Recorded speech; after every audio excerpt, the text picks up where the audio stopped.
कराची जाने वाली मालबरदार गाड़ी खानपुर के इलाका बरकत वाली पुली के करीब ट्रैक से उतर गई।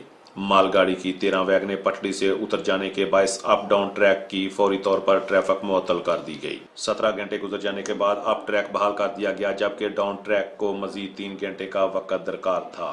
अवामुल नास की वजीर रेलवे से इल्तमास है कि अपनी सियासी मसरूफियत से वक्त निकाल कर रेलवे की हालत जार पर भी गौर करें।